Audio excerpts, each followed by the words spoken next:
ఎల్లంపల్లి కుడి కాలువ భూసేకరణ పనులను నిర్వాసితులు అడ్డుకున్నారు. తమకు ఉన్న కొద్దిపాటి భూముల్ని సేకరణ పేరిట లాక్కుంటే తాము ఎలా జీవించాలని ప్రశ్నించారు. అధికారులు మాత్రం సర్వే చేసి తీరుతామని తేల్చి చెప్పారు. కరీంనగర్ జిల్లాలోని భూములకు అత్యంత ఎక్కువ ధర పలికే మండల కేంద్రాల్లో ముందు వరుసలో ఉండే గంగాధర వాసులకు సరికొత్త సమస్య వచ్చిపడింది.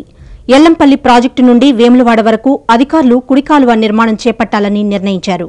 ఇందులో భాగంగా అలైన్మెంట్ కూడా ఖరారు చేసిన ఇరిగేషన్ అధికారులు భూసేకరణ కోసం సర్వే చేసేందుకు గంగాధర చేరుకున్నారు.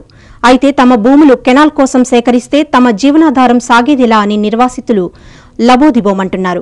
పైసా కూడబెట్టి కొనుక్కున్న భూములను కెనాల్ కోసం లాక్కోవడం వల్ల తాము రోడ్డున పడతామని ఆవేదన వ్యక్తం చేశారు.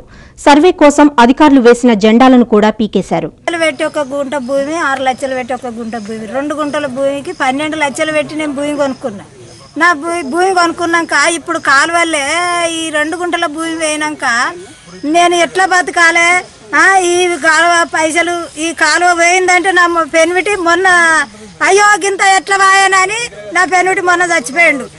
మేము పోయిన కుండలు పెట్టాక మేము నా పిల్లలకు మాకు ఎంత గోస అవుతుంది.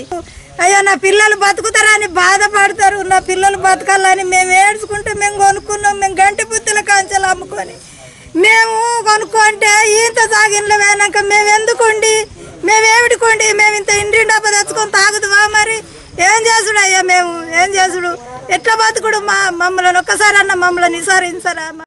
అయితే తాము సర్వే చేసి తీరుతామని, తమను అడ్డుకోవడం భావ్యం కాదని ఎల్లంపల్లి ఎస్ఈ భాస్కర్ రావు స్పష్టం చేశారు. తమకు ఉన్నతాధికారుల నుండి వచ్చిన ఆదేశాల మేరకే సర్వే చేస్తున్నామని తెలిపారు.